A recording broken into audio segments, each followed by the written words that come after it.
Okay, Ryan, so I've shown you the Daytona, which let's go back in time by about 15 years. And this is the Mercedes 300 SL Roadster, which is the brother of the Gullwing and arguably the most ever beautiful Mercedes made. We, many years ago, used to make a smaller version of this. We discontinued that in 2008, and we've just launched this. And this era, as you know, has a much more bright work. This car in particular has a lot of bright work. And this is where we can showboat our ability to work with stainless steel. So this one has a fishtail pipe, lovely overriders. There's a Stuttgart number plate. And the interior, we've really raised our game with the Generation 3 cars. There's the enamel and the authentic dials, which are, like the Daytona, copies of the real car. This one has lots of leather trim like the real car. Beautiful stainless steel detailing. Adjustable seat. It's about 2.5 meters long like the Daytona, so it's about half scale. It's good for a single adult or 2 children. Like the Daytona 2, you can have it in electric or petrol. This one's petrol like the Daytona, 125cc Lee fan. And we also produce them in a 1200 watt electric, 48 volts.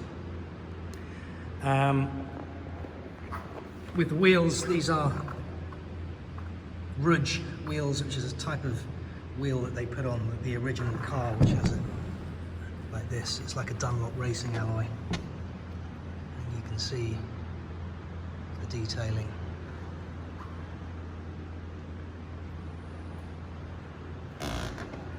I've sold quite a few of these already, especially to the US. Some owners of the real car, they want them in exactly the same color as their car. The most common color for this is silver or black, and also a white color. The Daytona is very common, obviously it's going to be red and yellow, black and metallic blue. But I'd say the most popular color for this car will be, as you see, in this silver. Has working lights and horn, cold start, indicators, no brake lights. Let's put the lights on.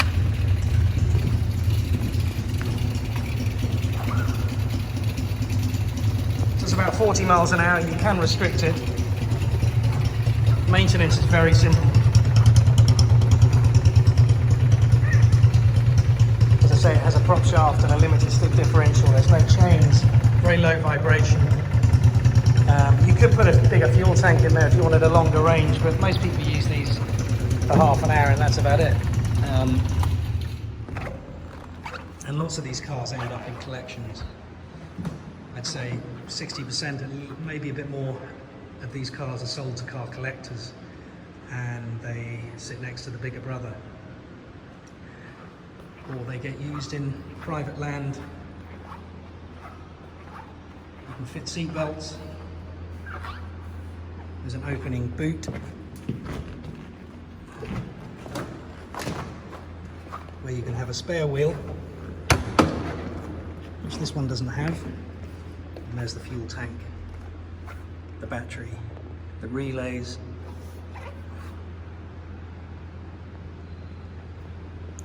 These retail in the US, base price for £18,500. I have 2 resellers. They've both agreed that I don't care what they sell them for, but between them, the minimum base price, that's excluding leather and any other options, is $18,500 US. So they, by the time they put leather, because there's a lot of leather in here, all this, I mean they charge probably £1,200. I charge a lot less. Things like door covers. There's not that many extras you can put on these Generation 3 cars because they're already spec'd.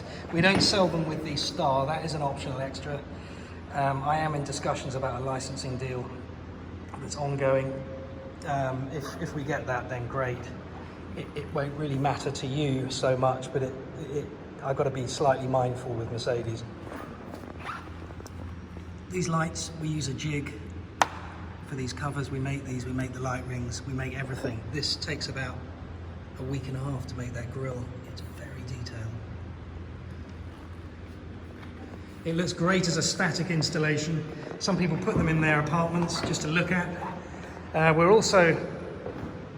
We haven't done much with it, but we are selling profiles which you can hang on walls of working lights. We're doing the front profile and down a quarter of the car, which can hang on a wall once again with a working light. Some of the interior showing, and up to about here.